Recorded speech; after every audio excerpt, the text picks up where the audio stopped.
शाहिद अफरीदी के बयान पर आखिर क्यों भड़के असदुद्दीन ओवैसी। जम्मू कश्मीर के पहलगाम में 22 अप्रैल को आतंकी हमला हुआ था। इस आतंकी हमले में 26 पर्यटकों की मौत हुई थी और कुछ लोग घायल हुए थे।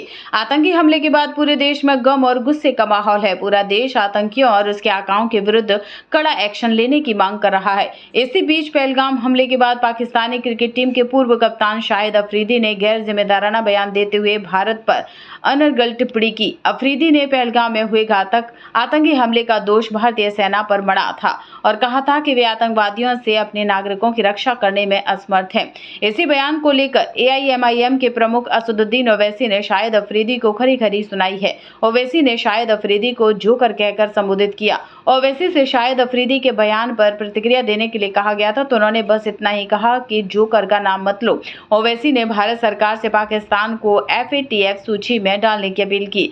असदुद्दीन ओवैसी ने पाकिस्तान पीपल्स पार्टी के अध्यक्ष बिलावल भुट्टो को भी खरी खरी सुनाई। ओवैसी ने पत्रकारों से कहा कि जब आपकी मां पर हमला होता है तो उसे आतंकवाद कहा जाता है, लेकिन जब हमारी मां और बेटियों को मार दिया जाता है तो क्या वह आतंकवाद नहीं है। शाहिद अफरीदी ने पाकिस्तानी न्यूज चैनल में कहा था कि अगर भारत में कोई पटाखा भी फूटता है तो वे इसका दोष पाकिस्तान पर मढ़ दिया जाता है।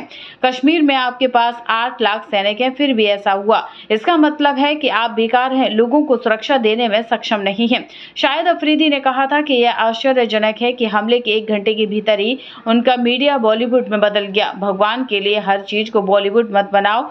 उनकी सोच देखिए, वे खुद को शिक्षित कहते हैं। 2 क्रिकेटरों ने भारत के लिए बहुत क्रिकेट खेला है, वे एम्बेसडर और बड़े क्रिकेटर रहे हैं, फिर भी वे सीधे पाकिस्तान को दोषी ठहराते हैं।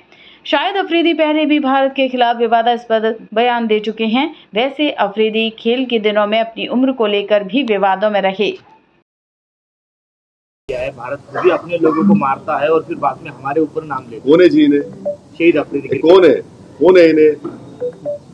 नाटक है क्या ये? छोड़ो ना, तुम क्या जोकरों का नाम ले रहे मेरे सामने, छोड़ो ना इन लोगों को। ISI हो या ISIS हो, ISIS खुरासान हो, या फिर आपके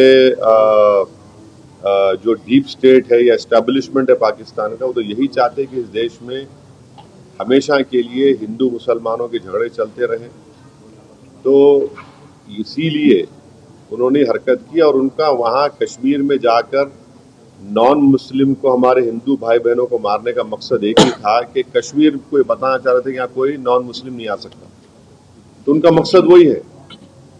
तो हम पूरे देशवासियों से अपील कर रहे हैं कि आप ऐसे वक्त पे, अपनी पॉलिटिकल डिफरेंसेस होंगे, मगर आप उन लोगों को कामयाब होने मत दीजिए जो इस देश को कमजोर करना चाहते हैं, इसकी यूनिटी को कमजोर करने के। वो जो बच्चा जो जान दे दिया अपनी, आदिल, वो तो अपनी जान दे दिया ना। वो कहाँ देख रहा था कि मुसलमान है, हिंदू देख रहा, इंसान को देख रहा था। वो जान बचाने के लिए वो टेररिस्ट से वेपन छीनने की कोशिश किया, उसको मार दिए। तो ये जो अगर हमारे देश में से कोई कर रहा है, गलत है, ये इसको हम कंडेम करते हैं।